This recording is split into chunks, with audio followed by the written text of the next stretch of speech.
नमस्कार दोस्तों, मैं सच्चिदानंद। दोस्तों, मात्र 24 साल की उम्र में देश के भलाई के लिए हंसते हंसते फांसी के तख्ते पर चढ़ जाने वाले शहीद भगत सिंह को पूरा देश एक महान देशभक्त मानता है। लेकिन ऐसे अनेकों लोग भी इस देश में हैं जो इनसे नफरत करते हैं या फिर इन्हें नापसंद करते हैं। एक तरफ अनेकों माँ बाप भगवान से दुआएं मांगते हैं कि उनके घर में भगत सिंह जैसा बेटा पैदा हो, लेकिन दूसरी तरफ ऐसे भी कुछ लोग हैं जो ये चाहते हैं कि कोई भी नौजवान भगत सिंह की तरह ना बने। कौन है वे लोग जो इन्हें नापसंद करते हैं? यह वीडियो रियली काफी इंटरेस्टिंग है और इसे पूरा देखने के बाद सच में आपका जो आत्मबल है, जो आत्मशक्ति है, वो 2 गुना हो जाएगी। इसलिए मेरा आप लोगों से आग्रह है कि कृपया इस वीडियो को शुरू से अंत तक देखिएगा। महात्मा गांधी जी और उनके फॉलोअर्स तो इसलिए भगत सिंह के विरुद्ध थे क्योंकि भगत सिंह और उनके सहयोगी कभी कभी कानून के विरुद्ध काम करते थे और कभी कभी हिंसा का मार्ग भी अपना लेते। लेकिन इस बात को तो पूरी दुनिया जानती है। मैं इस वीडियो में भगत सिंह को नापसंद किए जाने के इस कारण के बारे में बात नहीं कर रहा हूँ। इसके 2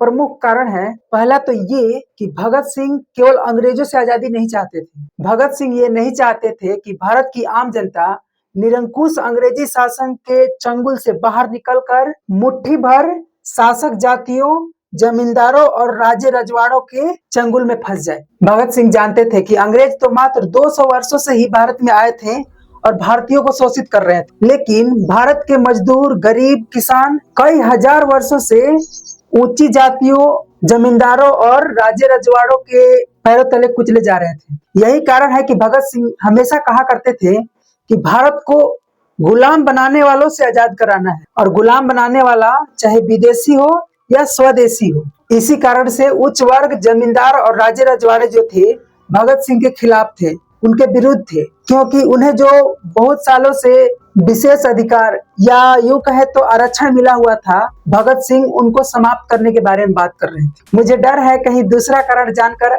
आप भी भगत सिंह के विरुद्ध न हो जाए। आप मत डरिए, क्योंकि सबका सभी विचार एक समान नहीं होते। सबका अलग अलग विचार अलग अलग हो सकता है। भगत सिंह को फांसी 1931 में हुई थी, लेकिन 1926 के अंत तक वह अपने आप को पूरी तरह नास्तिक बना चुके थे और इस पर उन्होंने एक किताब भी लिखी, मैं नास्तिक क्यों हूँ। वे मानते थे कि पूरी दुनिया में किसी भी धर्म का कोई भी भगवान नहीं है। ये धरती, सूरज, चांद, आकाश, पेड़ पौधे, पर्वत, समुद्र, नदियाँ, ये सभी पशु पक्षी, यहाँ तक कि मनुष्यों के निर्माण में भी भगवान का कोई योगदान नहीं है। ना किसी का पिछला जन्म होता है और ना ही कोई दूसरा जन्म लेता है। नास्तिकता का मतलब केवल भगवान के अस्तित्व को ही नकारना नहीं है। उन्होंने बताया कि नास्तिकता का मतलब पूरी तरह से अंधविश्वास को भी नकारना है, खत्म करना है। दैट मीन्स ना कोई भूत पिशाच होता है, ना कोई जादू टोना होता है, और ना ही कोई तंत्र मंत्र किसी काम आता है। यदि तंत्र मंत्र से ही काम चल जाता तो इस दुनिया में इतने बड़े बड़े युद्ध क्यों होते,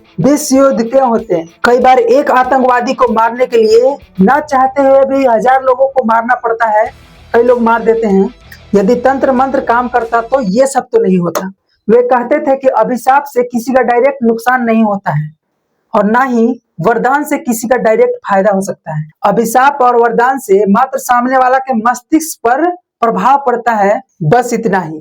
भगत सिंह अपने किताब मैं नास्तिक क्यों हूँ में नास्तिकता को लेकर बहुत ही मजबूत तर्क दिए हैं और स्वयं से जुड़ी कई घटनाओं का जिक्र भी किए हैं। मैं एक घटना को इस वीडियो में उल्लेख करूंगा, वो काफी दिलचस्प है और इसको जानने के बाद सचमुच आपका जो आत्मशक्ति है, आत्मबल है, वो डबल हो जाएगा। बचपन से लेकर कॉलेज की पढ़ाई तक भगत सिंह सुबह शाम रोज प्रार्थना किया करते थे, गायत्री मंत्र गाया करते थे। लेकिन नेशनल कॉलेज में दाखिला लेने के बाद वे धार्मिक विषयों पर, भगवान के अस्तित्व पर चर्चा करने लगे और उनका आलोचना भी करने लगे। लेकिन तब तक वे एक धर्मनिष्ठ व्यक्ति थे, धर्म को मानने वाले थे। भगत सिंह एक सफल क्रांतिकारी बनना चाहते थे और बने भी। इसलिए वे विश्व के महान समाजवादी क्रांतिकारियों का अध्ययन किए। कार्ल मार्क्स, लेनिन, ट्रांटस्की और बकुनिन का अध्ययन किए, उनके बारे में जाना, और वे सब के सब नास्तिक थे। बकुनिन का किताब राज्य और भगवान और निर्लंबा स्वामी का किताब कॉमन सेंस वो पढ़े थे, जिसमें नास्तिकता के बारे में चर्चा किया गया था। और उसके बाद 1926 के अंत तक वे पूरी तरह से नास्तिक हो चुके थे। दोस्तों, अब कहानी में एक नया मोड़ आता है 1927 में भगत सिंह एक बगीचे के किनारे से होकर गुजर रहे थे कि अचानक उन्हें अंग्रेजों ने गिरफ्तार कर लिया और उन्हें समझ ही नहीं आया कि उन्हें क्यों गिरफ्तार किया गया, क्योंकि उस समय वे कुछ भी गलत काम नहीं किए थे, कानून के खिलाफ कोई भी काम नहीं किए। फिर उन्हें लॉकअप में ले गया गया और उन पर आरोप लगाया गया कि वे काकोरी पार्टी से रिलेटेड है और वे एक बार लखनऊ गए थे और वहां पर काकोरी पार्टी के लोगों के साथ मिलकर बम खरीदे थे और बम के परीक्षण के लिए उन लोगों ने दशहरा के भीड़ में लोगों के बीच में धमाका किए, जिससे कई निर्दोष लोगों का हत्या हो गया। फिर उनसे कहा गया कि भगत सिंह, तुम काकोरी पार्टी के गतिविधियों के बारे में हमें जानकारी दो, तुम्हें बरी कर दिया जाएगा और साथ ही साथ तुम्हें इनाम भी दिया जाएगा, प्राइज भी दिया जाएगा। लेकिन भगत सिंह उन लोगों की बातों को सुनकर हंस पड़े। पहला तो इसलिए क्योंकि वे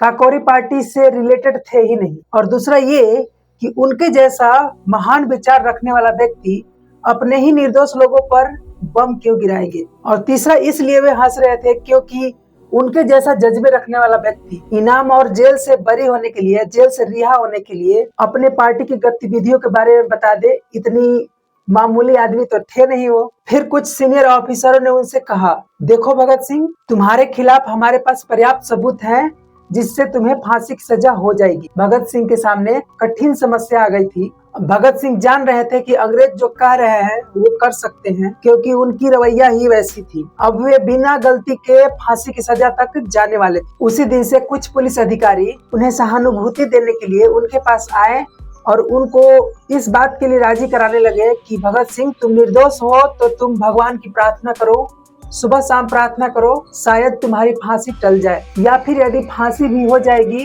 तो तुम्हारे जीवन को मुक्ति मिलेगा। लेकिन तब तक भगत सिंह अपने आप को पूरी तरह से नास्तिक बना चुके थे। अब उनके सामने एक बहुत ही कठिन परीक्षा आ गई थी कि क्या वे अपने अच्छे दिन और शांति के दिनों में ही भगवान को नकार सकते हैं, या इस कठिन घड़ी के समय में भी अपने सिद्धांतों पर टिके रहेंगे। भगत सिंह बहुत सोच विचार किए। उसके बाद उन्होंने निर्णय लिया कि वे भगवान को प्रार्थना करने के लिए और उन पर विश्वास करने के लिए खुद को मजबूर नहीं करेंगे, और उन्होंने ऐसा कभी नहीं किया। वे असली परीक्षा में सफल रहे, लेकिन इस परीक्षा में सफल होना इतना आसान काम तो नहीं था। भगवान पर विश्वास करने से कोई भी मुश्किल आसान हो जाता है, बल्कि कुछ हद तक सुखद भी हो जाता है, आरामदायक भी हो जाता है। कोई व्यक्ति भगवान में बहुत मजबूत संतावना या समर्थन पा सकता है, लेकिन उसके बिना मनुष्य को खुद के ऊपर ही डिपेंड रहना पड़ता है। भगत सिंह लिखते हैं कि तूफानों और लहरों के बीच में अपने पैरों पर खड़ा रहना कोई बच्चों का खेल नहीं। ऐसे समय में अगर कोई घमंड हो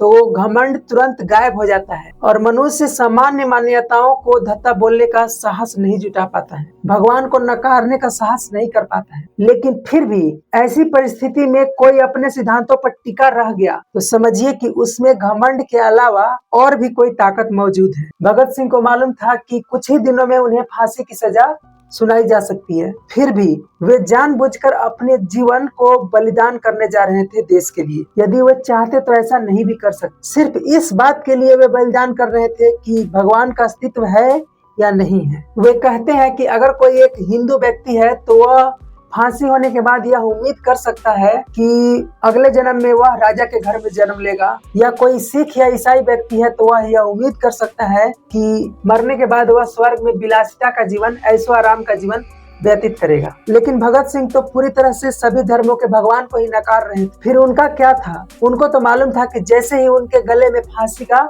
फंदा लटकेगा और पैरों के तले से तख्ता हटाई जाएगी, वहीं पर उनका पूरा जीवन खत्म हो जाएगा, यहाँ तक कि आत्मा भी समाप्त हो जाएगी। बस इतना ही।